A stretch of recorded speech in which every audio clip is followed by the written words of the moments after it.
tell you about being an underdog. People love to count you out. They see where you're at now and they think that's all you'll ever be.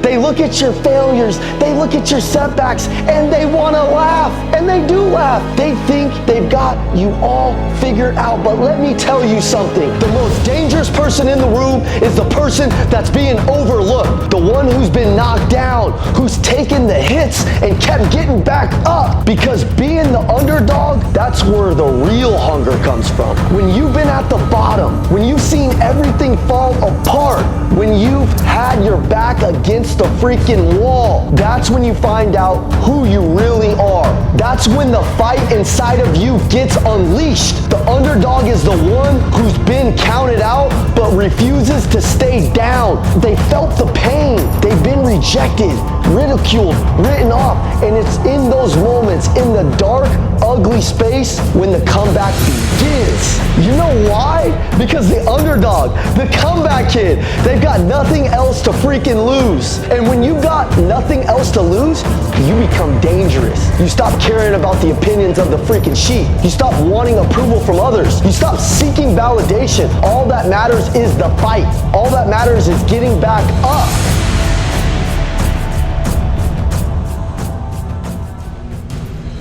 Let me tell you a story. Years ago, I was in a bad place. I was in a place where I felt like nothing was going right. We've all been there. I hit rock bottom. People who used to believe in me stopped answering my calls. They didn't think I had what it took to make it. I was an underdog, the guy that nobody believed in. It would have been easy to stay down. But here's the thing about being an underdog. You get to decide how your story ends. I made a decision. I decided that no matter how hard it was, no matter how much hurt, I wasn't going to stay down. I wasn't going to lay down. I wasn't going to give up. I wasn't going to let anybody else write my freaking story, because the world may count you out, but only you decide if you're going to stay out. That's what it means to be a comeback kid. It's about looking at your situation and saying, I don't care how bad it looks. I don't care what they say. I don't care if nobody believes in me. I believe in me. I believe in me. I believe in me. When you're the underdog, you've got the advantage that no one else has. They don't see you coming, and that gives you the opportunity to grind in the shadows, to put in the work while they're sleeping on you, looking the other way, to build yourself back up, to step back up, to run through brick walls, to build back brick by brick while everyone else is doubting you. They're busy doubting you, and you're busy working. And let me tell you something. Comebacks aren't glamorous.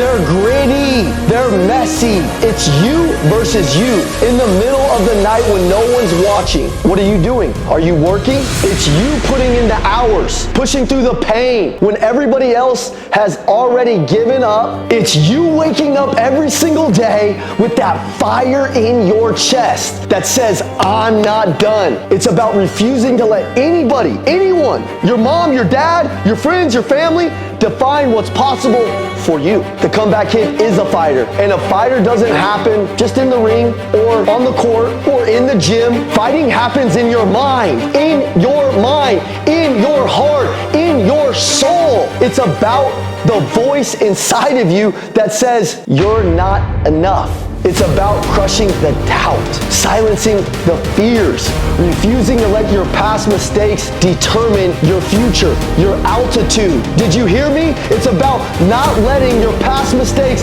determine your future, your altitude. Because here's the truth. Your comeback is inevitable if you decide it is. If you decide, yes, it's going to hurt. Yes, it's going to take everything you got and then some. But the pain, the struggle, the process, that's where you're made into the hero. And if you embrace it and if you lean into it, you will come out stronger. You will come out sharper. You will come out more hungry. See, when you've been counted out, you've got something no one else has. You've got something to prove. but not to them, to yourself.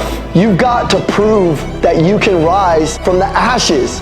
You've got to prove that nothing, and I mean nothing, can keep you down. That's what makes the underdog story so freaking powerful. It's about becoming the person who defies the odds, who stares failure in the face. You're not stopping me is what you should be saying. You're not freaking stopping me.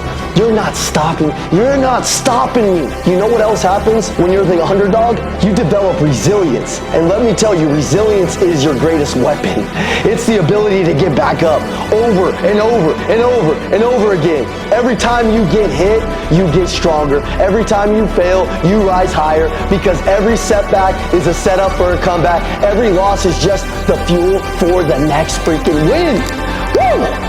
And here's the thing, when you make your comeback, it's not just about you. Your comeback is going to inspire others. It's going to show people what's possible when you refuse to quit. When you refuse to quit, you're going to inspire the world. There's someone out there right now watching you, counting on you to make it happen. Your kids, your nephews, your friends, your family, someone who needs to see that it can be done. That no matter how far you've fallen, no matter how bad it's gotten, you can always come back. Man, I love the comeback kid. That's why you've got to keep going. That's why you can't quit, because this comeback, it's bigger than just you. It's about the people you're going to lift up when you rise. It's about the lives you're going to impact when you make it to the other side, and man, it's going to be sweet.